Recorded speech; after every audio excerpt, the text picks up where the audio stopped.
हर साल कुछ ऐसे टॉपर्स निकल के आते हैं जो हमें हैरान कर देते हैं उनके स्कोर कार्ड से। आपको लगता होगा कि उन लोगों ने ऐसा क्या किया होगा कि इतने स्टूडेंट्स के बीच सिर्फ इन लोगों ने ही टॉप किया। ये लोग कोई बचपन से रिमार्केबल टैलेंट के साथ पैदा नहीं होते, बल्कि ये खुद से एक सक्सेसफुल हैबिट को डेवलप करते हैं। देखो, पूरा टाइम पढ़ते रहने से कुछ नहीं होगा, क्योंकि एक ब्रिलियंट स्टडी एक डिसिप्लिन्ड अप्रोच के साथ की जाती है। सो आई विल डिस्कस कि कैसे हम 100 आउट ऑफ 100 मार्क्स ला सकते हैं। क्या हुआ, नहीं ला पाओगे? सबसे पहले तो आपको अपना माइंडसेट चेंज करना पड़ेगा। देखो, जब गोल हाई सेट करोगे तभी उसके करीब पहुंच पाओगे, इसलिए बड़ा सोचने से कभी पीछे मत हटो। तो let's start. Number 1, use repetition technique. Repetition technique एक बहुत पावरफुल मेथड होती है किसी भी चीज को लंबे समय तक याद रखने की। हम टॉपिक्स को पढ़ तो लेते हैं लेकिन उसे याद नहीं रख पाते, तो आप इस टेक्निक का यूज करके कुछ इस तरह से याद रख सकते हो। जैसे ए, रीराइट योर नोट्स। जब भी कोई चैप्टर या यूनिट आप नोट से रिवाइज कर लेते हो, तब उसको एक बार अपनी कॉपी में खुद के लैंग्वेज में लिख कर देखो। आप किसी भी इंफॉर्मेशन को बेटर तरीके से याद रख सकते हो जब आप खुद से अपनी मेमोरी पे जोर लगा के उसे लिखने का ट्राई करते हो। B, flash cards. Flash cards बना लो और उन फ्लैश कार्ड्स में आप कोई भी इम्पोर्टेंट कंसेप्ट, डेफिनेशन या फॉर्मूलाज को लिख लो और उन्हें बार बार रिव्यू करते रहो ताकि आपको वो याद रहे। C, review previous material. Before moving to next topic, उन टॉपिक्स को कवर कर लो जो आपने ऑलरेडी पढ़ रखा है। इससे होगा क्या कि आप इन्फॉर्मेशन को रिटेन कर पाओगे और आसानी से कनेक्शन बना पाओगे अलग अलग कंसेप्ट्स के बीच। D, use mnemonics. जब भी हमें किसी सब्जेक्ट का थ्योरी पार्ट रटना होता है तो हम बहुत कंफ्यूज हो जाते हैं कि इनमें से क्या क्या याद रखें।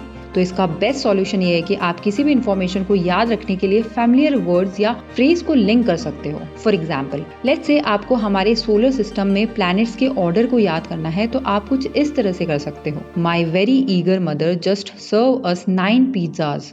ये एक निमोनिक है जो आपको प्लैनेट्स के नेम्स ऑर्डर में याद रखने में हेल्प करेगा। Mercury, Venus, earth, Mars, Jupiter, Saturn, Uranus, Neptune and Pluto. खैर, प्लूटो को अब प्लैनेट में कंसीडर नहीं किया जाता, तो इस एग्जाम्पल में जो सेंटेंस के हर वर्ड्स के इनिशियल लेटर हैं वो हर एक प्लैनेट के इनिशियल लेटर से मिलते हैं। इसी तरह से आप भी अपने अकॉर्डिंग किसी भी सब्जेक्ट या टॉपिक्स को याद रखने में इनका यूज कर सकते हो। Number 2, active recall method. Active recall method में 3 स्टेप्स इन्वॉल्व होती हैं, जो कि हैं रिव्यू, रिकॉल, चेक। इन स्टेप्स को इफेक्टिवली यूज करने के लिए इसको फॉलो कैसे करना है, I tell you. A, review. आप जिस भी मटेरियल को रिव्यू करना चाहते हो वहां से स्टार्ट करो। जो भी लिखना है उसे पूरा पढ़ लो, या जो भी लेक्चर देखना है उसे पूरा अच्छे से देख लो। जरूरत लगे तो नोट्स भी बना लो। B, recall. After reviewing the material एक छोटा सा 10 से 15 मिनट का ब्रेक लो और जो भी टॉपिक आपने पढ़ा है या सुना है उसे एक बार मन में रिकॉल करने की कोशिश करो, और जो भी आपको याद है उसे लिखो या जोर जोर से पढ़ के बोलने का ट्राई करो।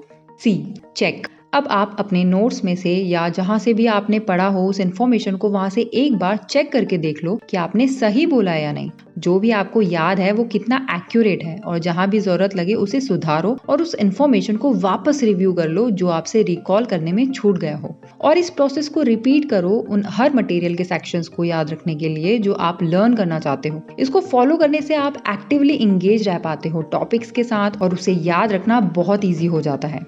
एडिशनली, इस मेथड के कारण आप उन एरियाज को आइडेंटिफाई कर पाते हो जिस पे आपको फोकस करने की जरूरत है। Number 3, break down larger topics into smaller one. सबसे ज्यादा स्ट्रेस हमें तब रहता है जब हफ्ते या 2-4 दिन में हमारा एग्जाम होता है, और स्ट्रेस में हम सब कुछ पढ़ने की कोशिश करते हैं और उस चक्कर में कुछ भी अच्छे से नहीं पढ़ पाते। इससे निपटने का बेस्ट तरीका यह है कि आप जो डिफिकल्ट एंड बड़े टॉपिक्स या सब्जेक्ट हैं उनको छोटे छोटे पोर्शंस में डिवाइड कर लो। I will tell you how. A, define the topic. सबसे पहले तो जो भी सब्जेक्ट आप पढ़ रहे हो उसका पर्टिकुलर कोई टॉपिक डिसाइड कर लो। इससे आपको हेल्प मिलेगी ये एंश्योर करने में कि आपने एक सब्जेक्ट के सारे नेसेसरी एस्पेक्ट को कवर कर लिया है। अब आप उस पे ज्यादा फोकस के साथ एफर्ट डाल पाओगे। बी, आइडेंटिफाई की सब टॉपिक्स। जब आपको लार्जर टॉपिक की क्लियर अंडरस्टैंडिंग मिल जाएगी, उसके बाद अब उन की सब टॉपिक्स को आइडेंटिफाई करना जो उससे रिलेट करते हो। फॉर एग्जाम्पल, अगर आप ह्यूमन बॉडी के टॉपिक को स्टडी कर रहे हो तो उससे रिलेटेड सब टॉपिक्स होंगे जैसे respiratory system, digestive system and nervous system. C, categorize सब टॉपिक्स। जो सब टॉपिक्स आपने आइडेंटिफाई किए थे अब उनकी भी कैटेगरीज बना लो, उनकी सिमिलैरिटीज एंड डिफरेंसेस के बेस पे। D, create a study plan.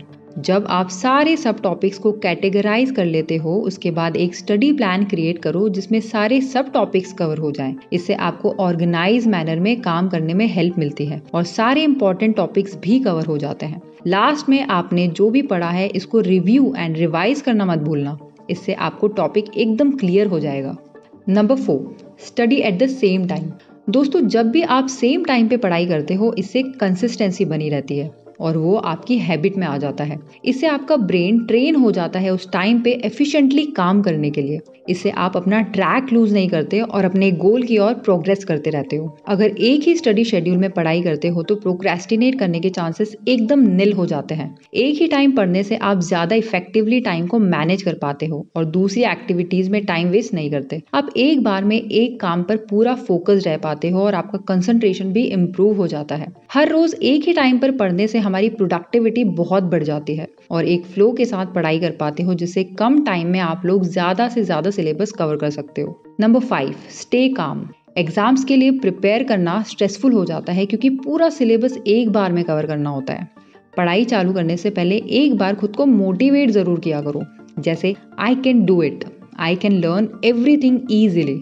इससे पढ़ने से पहले ही माइंड में एक पॉजिटिव एनवायरनमेंट क्रिएट हो जाता है। जब भी आपको एक क्वेश्चन सॉल्व करते वक्त अटक जाओ तो ये बोलने की जगह कि मुझसे नहीं होगा, ये बोलो कि मैं कर लूंगा या कर लूंगी। Let me check some other resources, क्या पता मेरे सारे डाउट्स क्लियर हो जाएं। और जब आप वापस उस क्वेश्चन को सॉल्व करोगे तो पक्का बनेगा। बीच बीच में छोटे छोटे ब्रेक्स जरूर लेना, जिससे माइंड क्लियर एंड रिलैक्स हो जाए और फिर से एफिशिएंट मैनर में काम करे। उन ब्रेक्स में आप डीप ब्रीदिंग या कुछ देर मेडिटेशन कर सकते हो to relax your mind and body. हर रोज सुबह एक्सरसाइज करना ना भूलें। जब भी आप अपनी मसल्स पे काम करते हो तो इससे आपके ब्रेन को फील गुड सिग्नल्स मिलते हैं। एग्जाम टाइम में 6 से 7 घंटे की नींद तो लेना ही है। अच्छी नींद आपका स्ट्रेस रिड्यूस करने में हेल्प करती है। Remember, it's natural to feel some stress and anxiety while studying for exams. लेकिन ये टेक्निक्स यूज करने के बाद आपको काम एंड फोकस्ड रहने में बहुत हेल्प मिलेगी और आप एग्जाम में अच्छा परफॉर्म करके आओगे। तो all the very best. And इसी के साथ आज की ये वीडियो यहीं पे खत्म करते हैं। आई होप आपको वीडियो पसंद आई होगी and it was worth your time. पसंद आई हो तो वीडियो को लाइक एंड शेयर करना मत भूलना एंड चैनल को सब्सक्राइब कर लेना ताकि ऐसी और वीडियोस हम आपके लिए लाते रहें। दोस्तों, कमेंट करके अपने व्यूज शेयर करना मत भूलना। मिलते हैं नेक्स्ट वीडियो में, तब तक के लिए अपना ध्यान रखें। Thanks for watching, stay blessed and remember, it's all about just mindset.